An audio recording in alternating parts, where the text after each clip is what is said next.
Bien, entonces hoy nos toca hablar de valvulopatías, que vienen a ser las enfermedades de las válvulas del corazón. ¿Qué son las válvulas del corazón? Son repliegues que tiene el endocardio, que es la parte interna del corazón, que se repliega y forma una especie de válvulas que básicamente van a separar una cavidad de otra. En este caso, las aurículas de los ventrículos y también van a separar los grandes vasos de los ventrículos, en este caso la aorta y la pulmonar, son los dos vasos que salen. Tenemos entonces 4 válvulas importantes. Una es la válvula mitral, que separa la aurícula izquierda del ventrículo izquierdo, la válvula tricúspide, que separa la aurícula derecha del ventrículo derecho, la válvula aórtica en la aorta y la válvula pulmonar en la arteria pulmonar.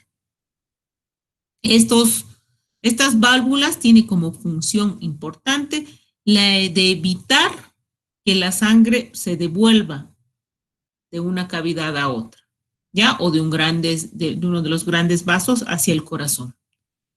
Hace como una especie de tope al flujo de la sangre y que solo fluya en un sentido y no se devuelva hacia el otro. Esa es la principal función de la válvula, considerando que el corazón pues funciona como una bomba y se contrae y la sangre va a pasar de una cavidad a otra y nuevamente se va a contraer los ventrículos y van a pasar hacia otra cavidad. Bien. Las válvulas pueden alterarse en distintas partes de su estructura y eso hacer que puedan su función alterarse. No cierran adecuadamente, o no se abren adecuadamente. Cualquiera de las 4 válvulas pueden afectarse. Más frecuente es la válvula mitral o la aórtica. 2 tipos de alteración son los más importantes que se producen. Uno, la que se llama la estenosis de cualquiera de las válvulas y otro que se llama insuficiencia. Llamaremos estenosis cuando hay una situación que las válvulas se estrechan.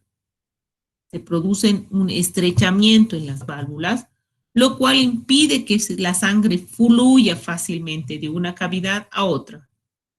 Por tanto, la cavidad que recibe la sangre, en este caso las aurículas, van a estar grandes, dilatadas, porque no pueden vaciar su contenido hacia los ventrículos.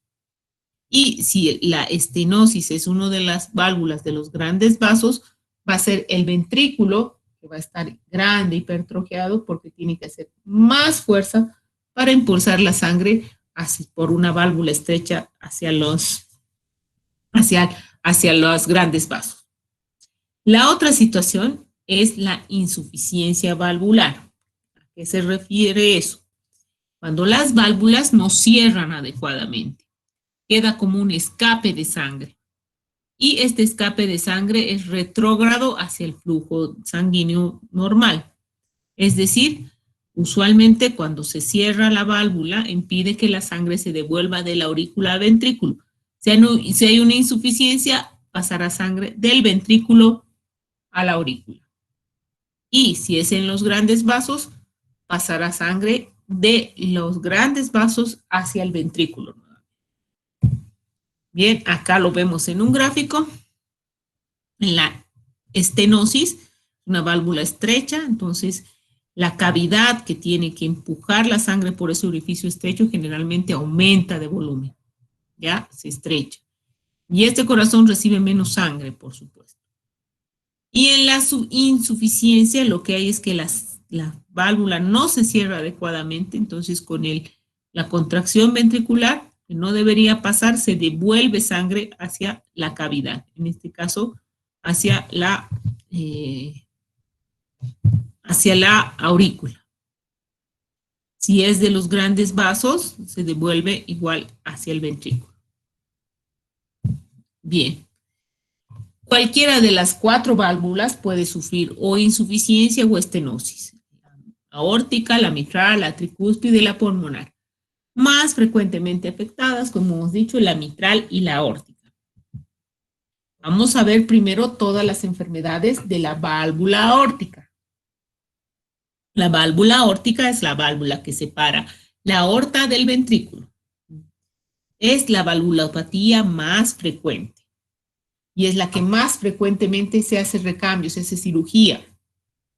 Esta valvulopatía, esta afección, se asocia a ancianos, usualmente de 65 años, y está asociada a otro tipo de enfermedades. Usualmente la válvula aórtica tiene tres valvas, tres partes, ¿no es cierto? Puede ser una válvula aórtica anormal y eso puede generar también problemas. Ya, cuando hablamos de estenosis aórtica, porque como hemos dicho, puede ser estenosis o insuficiencia, ahora vamos a hablar de estenosis aórtica. Es de las valvulopatías la más frecuente. Hemos dicho, ¿cuál es la válvula que más se afecta? La aórtica. ¿Y cuál es la enfermedad o la patología que más afecta a la válvula aórtica? La estenosis. Es muy frecuente en ancianos y está relacionada precisamente con deterioro, ya con el envejecimiento. ¿Qué es lo que ocurre cuando hay una estenosis aórtica? La sangre no pasa fácilmente del ventrículo a los grandes vasos. Necesita más fuerza. Ya este agujero es muy estrecho, entonces necesita el corazón mucha más fuerza para impulsar la sangre por ese agujero estrecho, y esto genera que el músculo cardíaco del ventrículo sea grueso, sea grande, se hipertrofia. ¿Qué etiologías tiene? Como habíamos dicho, la más frecuente es etiología degenerativa asociada a la edad. Y usualmente no viene solo, generalmente tiene asociada hipercolesterolemia. Se acompaña de calcificaciones, por eso mismo, porque es una degeneración. Y otras causas pueden ser las causas reumáticas, por fiebre reumática, vamos a ver más adelante qué es, pero es menos frecuente. Y la congénita, que nace con una válvula anormal, usualmente una válvula bicúspide, es decir, solo de 2 capas, no como la que es normalmente de 3. Aunque sea congénita, la valvulopatía aórtica, la estenosis aórtica, da síntomas después de los 50 años, muy rara vez antes. Y los síntomas se van a relacionar cuando ya el orificio de pasada de sangre sea extremadamente estrecho. Estamos hablando menos de 1 centímetro cuadrado de superficie. Ahí ya recién la estenosis es lo suficientemente importante como para dar síntomas. Antes de eso no, y por eso es que su manifestación es tardía. Entonces, aquí vamos a ver qué es lo que ocurre más o menos, cómo es la fisiopatología. Primero, si el orificio se reduce, pero de alguna manera puede pasar sangre y se compensa, no pasa nada. Pero a medida que se va estrechando, esto genera que el corazón tenga que generar más presión para sacar la sangre con fuerza a través de ese orificio estrecho. Esto va a generar que haya una sobrecarga, un aumento de la presión en el ventrículo izquierdo. Pese a eso, el volumen de eyección, que es decir, la cantidad que pasa de una cavidad hacia los vasos, es bajito, es poquito. ¿Ya? Esta versión poquita va a generar también sus síntomas a nivel de la irrigación de los tejidos, a nivel del cerebro, a nivel de los otros órganos, el corazón mismo. ¿Ya? Como el ventrículo está sobrecargado por presión, por harta sangre que tiene que impulsar y no puede, esto va a aumentar la presión dentro del ventrículo y a su vez va a hacer que el músculo se engruese, se hipertrofie. Esto va a hacer que este corazón sea menos extensible y hace que hacia atrás se afecte, en este caso hacia la aurícula. ¿Ya?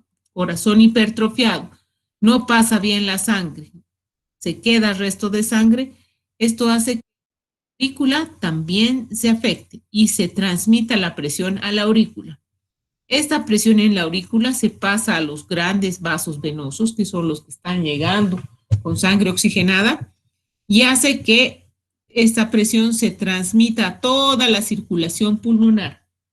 Esta presión aumentada en la circulación pulmonar hace que fugue el líquido de los vasos pulmonares hacia el intersticio pulmonar, lo que se conoce como edema o congestión pulmonar, ya que es otro de los síntomas importantes de la insuficiencia aórtica, ya más a largo plazo, pero se presenta.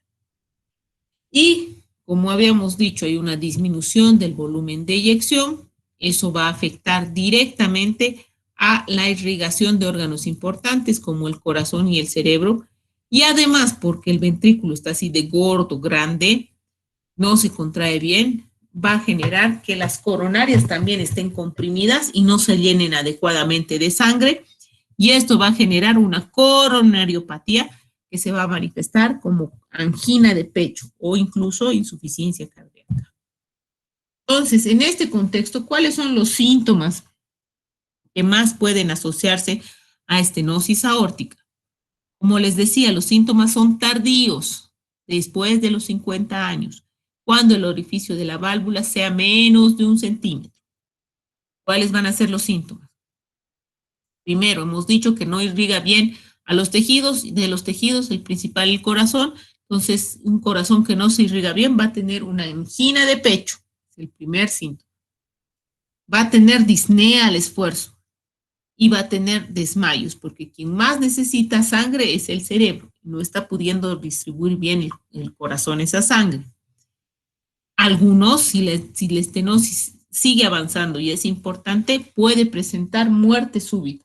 Es decir, no hay manera de que llegue sangre y el corazón se para, ¿ya?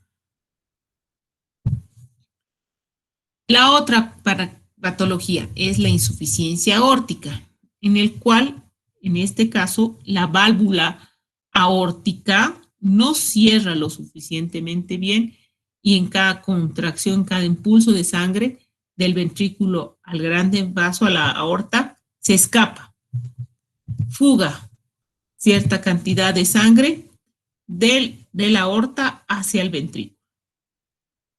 Esto, flujo retrógrado, usualmente ocurre durante la diástole, lo cual hace que obviamente este corazón, este ventrículo, no pueda librarse de toda la cantidad de sangre, de todo el volumen de sangre, y esto genera que haya una sobrecarga, así se llama.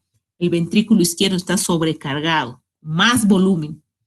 Y esto va a generar también que el corazón tenga que hacer más fuerza para contraer. Y a su vez, como en el otro caso, va a generar un aumento de presión dentro de la aurícula en forma retrógrada y esta a los vasos sanguíneos pulmonares. Entonces, los síntomas que van a venir, la insuficiencia aórtica, vamos a ver más adelante, igual que toda la valvulopatía aórtica, esta es más frecuente en ancianos y es degenerativa. Eso es lo más importante.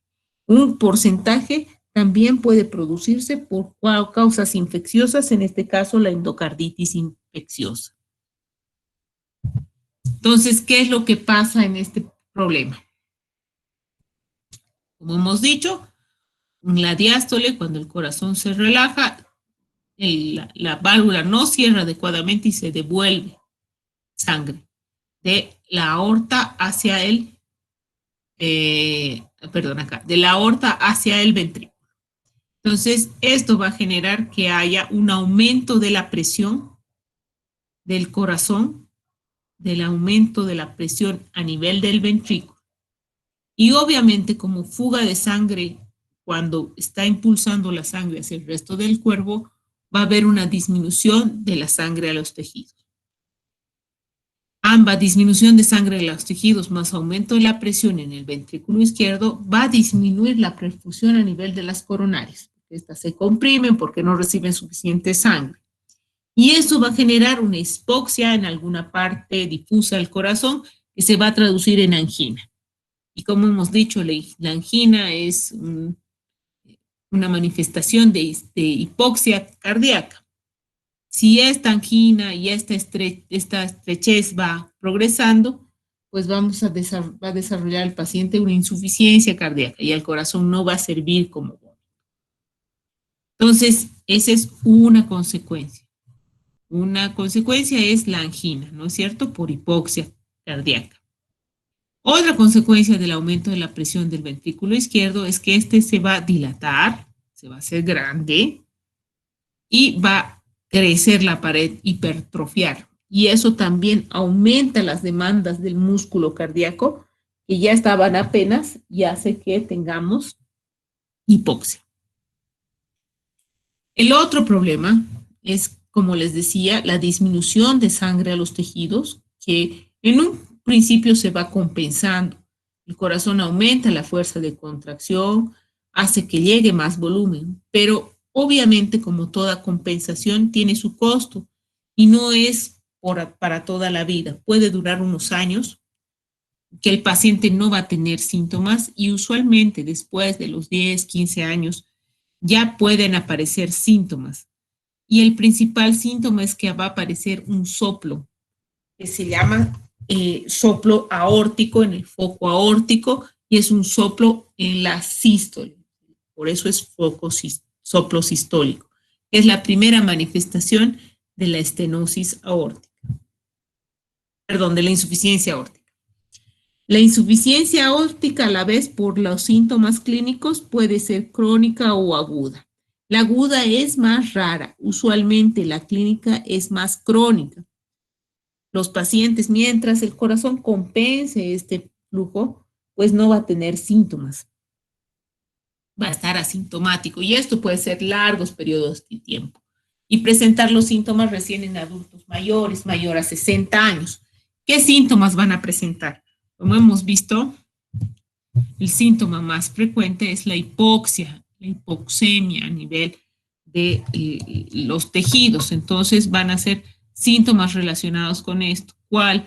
La angina de pecho. Y la angina va a estar relacionado con síntomas como la disnea de esfuerzo, la disnea paroxística nocturna. Como hemos dicho, al final también sobrecarga la aurícula izquierda y vamos a tener un edema agudo de pulmón, una congestión pulmonar. Ya eso cuando ocurre de manera crónica, es decir, por muy largos periodos el paciente puede estar asintomático. La aguda es mucho más rara, son los síntomas clásicos que aparecen rápido y están relacionadas a alguna descompensación, sepsis o alguna otra enfermedad. Bien. La valvulopatía mitral, en este caso estamos hablando de la otra válvula, de la mitral, que es la segunda más común. La válvula mitral separa las cavidades izquierdas, la aurícula izquierda del ventrículo izquierdo. Igual que en los otros puede haber dos tipos de casos, insuficiencia o estenosis. Vamos a hablar primero de la insuficiencia. En realidad, lo que ocurre es que la válvula no cierra adecuadamente. Esa es la primera consecuencia. Puede ser agudo, crónico o también fluctuante. Pero lo que sí produce es que hay una disminución del flujo sanguíneo desde el ventrículo, desde la aurícula hacia el ventrículo, y esto se produce por un reflujo de sangre del ventrículo a la aurícula. Entonces, ¿cuáles son sus causas? Múltiples causas. Podemos definirlas en primarias, que están relacionadas con las válvulas directamente, que son la degeneración de la válvula en la endocarditis infecciosa, las enfermedades cardíacas, etc. Pueden ser problemas de las cuerdas solamente. Tenemos las enfermedades coronarias, la fibrosis también. O más raramente que se calcifica la válvula, calcificación del anillo sobre todo. Ya son como causas que se conocen como primarias, es decir, aparecen primero esas causas. Más raras son secundarias y en este caso se acompañan de alteración del miocardio y es el Chagas, la enfermedad chagásica. Entonces, ¿qué es lo que ocurre? Normalmente la insuficiencia no cierra. Entonces, parte de la sangre que debería quedarse en el ventrículo se devuelve a la aurícula. Entonces, refluye del ventrículo a la aurícula cuando se contrae el ventrículo. Y esto va a generar un reflujo del ventrículo a la aurícula anormal. Esto va a hacer que aumente la sangre dentro de la aurícula izquierda. Y esto va a hacer que, dependería de la velocidad, se instala rápido o muchas veces se instala lento. Cuando se instala lento, pues la manifestación va a ser un edema de pulmón, disnea paroxística, taquipnea, tos nocturna. Que si es aguda ya no da ni tiempo para poder decir disnea, esto es súbito, ¿ya? En caso de la sangre regurgitada, también hay que ver que esta sangre usualmente cuando regurgita va a producir un sonido. Se va a escuchar así.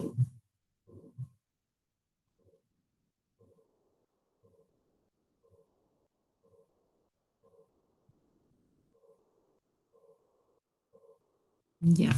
Eso es una de las claves y una de las características para el diagnóstico de las valvulopatías, que el paciente que no tenía soplo ni ningún ruido le aparezca. Es indicativo de patología vascular. Valvular, perdón.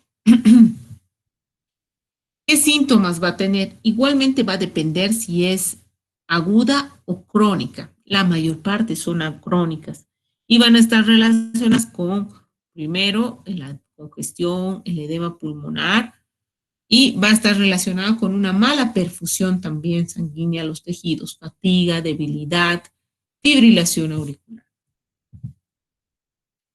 La estenosis mitral. En este caso, hay una estrechez de la válvula mitral. Es una enfermedad que va a estar igual que en la mayoría, asintomática por mucho tiempo, y va a estar así hasta que hay un tamaño crítico de fusión, que es menos de 1,5 centímetros. Cuando el área de la válvula es menos de 1,5 centímetros, es probable que aparezcan los síntomas. ¿Cuál es la principal causa de esta estenosis valvular? La principal causa es la fiebre reumática, que va a producir una fibrosis de la válvula y va a producir que estas fisuras normales se fusionen y vuelvan un agujero extremadamente estrecho. Como segunda causa están las causas congénitas, que son más raras, una estenosis, una estenosis congénita, y otras infecciosas como la endocarditis, la calcificación y las colagenopatías. Entonces, ¿cómo ocurre esto? Primero, el orificio está pequeñito, entonces la sangre pasa con dificultad de la aurícula al ventrículo. Esto ya hace que genere un aumento de presión dentro de la aurícula izquierda por aumento de la sangre, y el ventrículo izquierdo esté llenado en menor cantidad. El aumento de la presión en la aurícula izquierda se pasa a los vasos y va a generar congestión pulmonar, va a generar hipertensión pulmonar, y a la larga va a generar afección al corazón derecho, al otro lado. La presión se transmite a través de los vasos. Además, la presión en la aurícula izquierda va a generar que esta aurícula se vuelva como una bolsa anormal, y esto va a generar que la sangre quede retenida dentro de la aurícula y eso forme trombos que pueden viajar a lo largo de la circulación o haga que haya anomalías en la conexión del músculo auricular y genere arritmias. A su vez, el llenado bajo del ventrículo izquierdo no se llena bien. Esta sangre que entra apenas impulsa al resto de los vasos por la aorta, y esto genera que, pues, al no tener suficiente sangre llenada, se impulse menos sangre y esto produzca que haya menos irrigación de los tejidos, menos gasto cardíaco, y se traduzca el primer síntoma en disnea. Entonces, Primer síntoma que vamos a tener de un paciente con estenosis mitral va a ser la disnea. Todas las situaciones que reducen el volumen de sangre que llega al ventrículo van a producir disnea. Y una disnea que va a ir aumentando, una disnea de esfuerzo. Segundo síntoma, hemoptisis, y esto se produce por el edema pulmonar secundario, que hemos explicado por qué se produce. Y otra es las palpitaciones. El latido del corazón se hace perceptible por la persona ya y siente que ese corazón como que trabaja extra. Entonces, habíamos dicho que una de las principales causas para la generación de, sobre todo, estenosis o estenosis mitral es la fiebre reumática. ¿Qué es la fiebre reumática? Es una enfermedad, ojo, autoinmune. Es decir, que hay una generación de anticuerpos contra los propios tejidos del cuerpo, que tiene un compromiso multiorgánico, múltiples órganos afectados, y que está debida a la respuesta inmunitaria anormal que genera nuestro organismo a la infección por un germen, por el estreptococo del grupo A.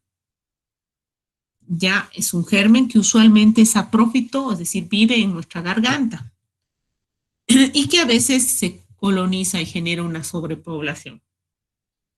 El cuadro agudo tiene síntomas, pero lo más grave son las secuelas que genera, que es donde afecta a las válvulas cardíacas. Usualmente esta enfermedad es debida a cuadros respiratorios faríngeos y un poco porcentaje es debido a que el germen, el estreptococo, también puede estar reproduciéndose en otros tejidos. Entonces, ¿cuál es el ciclo? ¿Cómo ocurre? Una primera infección con la garganta, con este germen, va a generar anticuerpos, ¿ya? Que estos anticuerpos están ahí frenando la infección. Si ocurre una nueva exposición, ¿ya?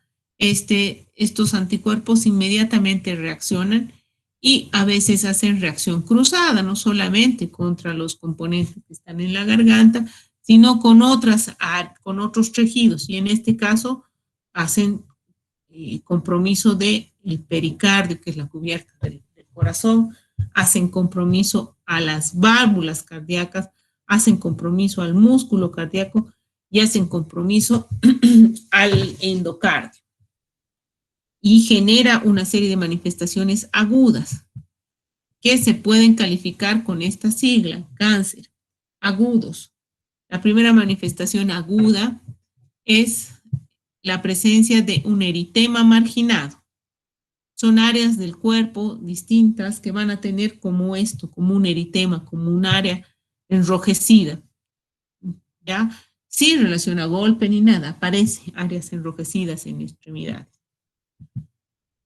Otro síntoma es que pueden aparecer, y eso también a lo largo del tiempo, lo que se llaman nódulos subcutáneos, que son acúmulos de células no tumorales, células normales que producen este tipo de nódulos.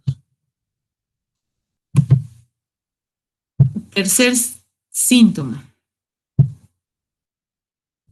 Esto.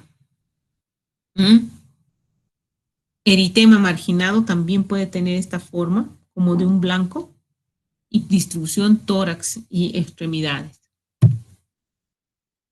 Esto, aquí ven, es un dibujito, es un niño bailando. Esto se llama la corea de Sydenham.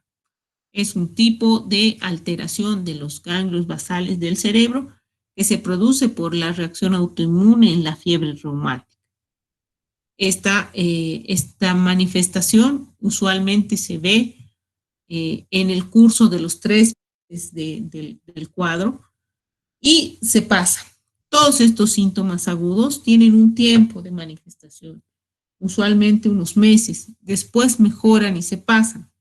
¿Y qué es lo que ocurre? Después de que se pasan, después de que estos síntomas han sido resueltos, queda como secuela esa calcificación y esa alteración a nivel del corazón que hace que generen estenosis mitral. ¿Ya? Entonces, estos síntomas son agudos. Lo que le pasa al corazón con las válvulas es algo más crónico. Bien, este es el tema, es un tema bien sencillo, más sencillo que he podido, ya, y pues, está. No sé si tienen alguna duda, alguna pregunta.